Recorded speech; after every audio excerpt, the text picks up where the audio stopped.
वृंदावन, जो अपनी हरियाली, यमुना नदी और गोप गोपियों की भक्ति के लिए विख्यात है, एक समय कालिय नाग के आतंक से ग्रस्त हो गया था। यमुना का एक कुंड, जिसे कालियाहृद कहा जाता था, कालिय नाग और उसके परिवार का निवास स्थान बन चुका था। इस कुंड का पानी विषैला हो गया था, जिससे न केवल पशु पक्षी बल्कि मानव भी प्रभावित हो रहे थे। श्री कृष्ण ने इस संकट को समाप्त करने का निश्चय किया और अपनी लीला के माध्यम से वृंदावन को इस भय से मुक्त किया। कालिय नाग का असली निवास स्थान रमणक द्वीप था।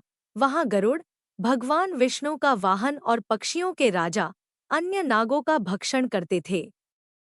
एक बार गरुड़ ने कालिय नाग के परिवार पर भी हमला किया। नाग कुल के रक्षक के रूप में कालिय ने गरुड़ का विरोध किया। इससे क्रोधित होकर गरुड़ ने कालिय और उसके परिवार को धमकी दी कि वे द्वीप छोड़ दें। कालिय और उसका परिवार इस संकट से बचने के लिए ऐसे स्थान की तलाश में थे जहां गरुड़ प्रवेश न कर सके। वृंदावन में रहने वाले एक ऋषि, सौभरी मुनि, ने गरुड़ को श्राप दिया था कि यदि वह वृंदावन आएगा तो उसकी मृत्यु हो जाएगी। कालिय को यह जानकारी थी, इसलिए उसने यमुना के कुंड में शरण ली। लेकिन उसका यह निर्णय वृंदावन वासियों के लिए दुख और भय का कारण बन गया। कालिय के विष के कारण यमुना का जल विषैला हो गया था।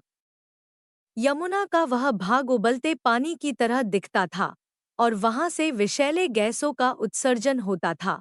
जो भी पशु, पक्षी या मनुष्य इस जल को पीता, वह तुरंत मृत्यु को प्राप्त हो जाता। यहाँ तक कि आसपास के पेड़ पौधे भी सूख गए थे। कालिय नाग के इस आतंक ने यमुना के कुंड को मृत्यु का प्रतीक बना दिया। गोप गोपियों और वृंदावन वासियों में कालिय का भय व्याप्त था। कोई भी यमुना के उस भाग के पास जाने का साहस नहीं करता था। यह भय उनके आनंदमय जीवन को भी प्रभावित कर रहा था। एक दिन ग्वालबाल अपने बछड़ों को लेकर यमुना तट पर गए। खेल खेल में ग्वालबाल और बछड़ों ने अनजाने में यमुना का विषैला जल पी लिया। विष के प्रभाव से सभी बछड़े और ग्वालबाल बेहोश होकर गिर पड़े। यह देखकर श्री कृष्ण का हृदय दया और क्रोध से भर गया। यह नाग मेरे मित्रों और इन निर्दोष प्राणियों को हानि पहुंचा रहा है। इसका अंत अब निकट है। मैं इसे दंड देकर यमुना को फिर से पवित्र करूंगा। श्री कृष्ण ने अपनी दिव्य शक्ति का प्रयोग कर सभी ग्वालबालों और बछड़ों को जीवित कर दिया। इसके बाद उन्होंने कालिय नाग के आतंक को समाप्त करने का निश्चय किया। श्री कृष्ण अपने ग्वालबाल दोस्तों के साथ यमुना तट पर गेंद खेल रहे थे। खेल के दौरान गेंद उछली और यमुना के विषैले कुंड में जा गिरी। ग्वालबाल कुंड की ओर देखते ही भयभीत हो गए। ग्वालबाल डरे हुए बोले, कन्हैया, वह कुंड कालिय नाग का है, वहां जाना खतरनाक है। कोई भी वहां से वापस नहीं लौटता। गेंद वापस मत लाओ, हम दूसरी गेंद ले लेंगे। लेकिन श्री कृष्ण मुस्कुराए और बोले, श्री कृष्ण बोले, मित्रों, यह कुंड हमारा है, वृंदावन का हिस्सा है। यह कालिय नाग का नहीं हो सकता। मैं वहां से गेंद भी लाऊंगा और इस कुंड को भयमुक्त भी करूंगा। ग्वालबाल कृष्ण को रोकने की कोशिश करने लगे, लेकिन श्री कृष्ण ने उनकी चिंता को अनसुना कर दिया। उन्होंने आत्मविश्वास के साथ कुंड की ओर कदम बढ़ाए और कदम के वृक्ष पर चढ़ गए और अपने गले में वनमाला तथा कमर पर पीतांबर धारण कर लिया।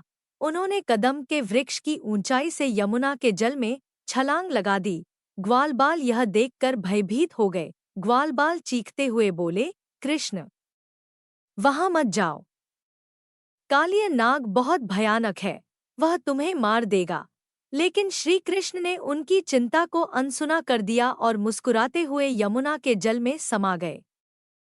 श्री कृष्ण के जल में प्रवेश करते ही सारा जल अशांत हो गया। यह देखकर कालिय नाग क्रोधित हो गया। कालिय गुस्से में बोला, यह कौन नादान बालक है जो मेरे कुंड में घुस आया है, इसे अपनी जान की कीमत चुकानी पड़ेगी। कालिय ने अपने विशाल फनों को फैलाया और श्री कृष्ण की ओर झपटा। उसकी आंखों से आग की लपटें निकल रही थी और वह श्री कृष्ण को अपने विषैले फनों से मारने का प्रयास करने लगा। लेकिन श्री कृष्ण उसकी चालों को बड़ी कुशलता से विफल कर रहे थे।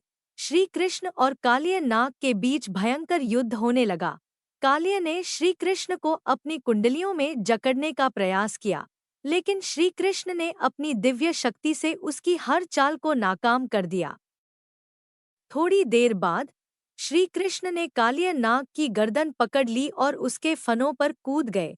उन्होंने अपने पैरों से कालिय नाग के फनों को कुचलना शुरू किया। ऐसा प्रतीत हो रहा था जैसे श्री कृष्ण नाग के फनों पर नृत्य कर रहे हों। कालिय नाग दर्द से तड़पने लगा। उसके फनों से रक्त और विष का स्राव होने लगा। वह पूरी तरह से श्री कृष्ण के सामने पराजित हो गया। यह देखकर कालिय नाग की पत्नियां, नागकन्याएं, श्री कृष्ण के पास पहुंची। वे श्री कृष्ण के चरणों में गिर पड़ी और विनती करने लगी। नागकन्याएं बोली, हे प्रभु, हमारे पति अज्ञानवश आपकी शक्ति को नहीं पहचान सके। कृपया इन्हें क्षमा करें, आप करुणा के सागर हैं। हम आपकी शरण में हैं। कालिय नाग ने भी श्री कृष्ण से क्षमा मांगी। कालिय नाग ने विनम्र होकर कहा, हे प्रभु, मैं आपकी दिव्यता को नहीं पहचान सका। मैं आपकी शरण में हूँ, कृपया मुझे क्षमा करें और मेरा जीवन दान दें। श्री कृष्ण ने अपनी दया और करुणा दिखाते हुए कालिय नाग को क्षमा कर दिया। उन्होंने उसे आदेश दिया, यह स्थान तुम्हारे लिए नहीं है। अब तुम अपनी पत्नियों सहित यमुना को छोड़कर रमणक द्वीप चले जाओ। यहाँ रहकर तुमने बहुत हानि पहुंचाई है। कालिय नाग ने श्री कृष्ण की आज्ञा का पालन किया और अपनी पत्नियों के साथ यमुना का कुंड छोड़कर चला गया। जैसे ही कालिय नाग यमुना छोड़कर गया, यमुना का जल फिर से निर्मल और शुद्ध हो गया। वृंदावन के गोप गोपियां और ग्वालबाल श्री कृष्ण की जय जयकार करने लगे। सारा वृंदावन उल्लास में डूब गया। ग्वालबाल और गोपियां श्री कृष्ण के चारों ओर नृत्य करने लगे। यमुना के तट पर फिर से शांति और पवित्रता लौट आई। कृपया वीडियो को लाइक, सब्सक्राइब और शेयर करना न भूलें।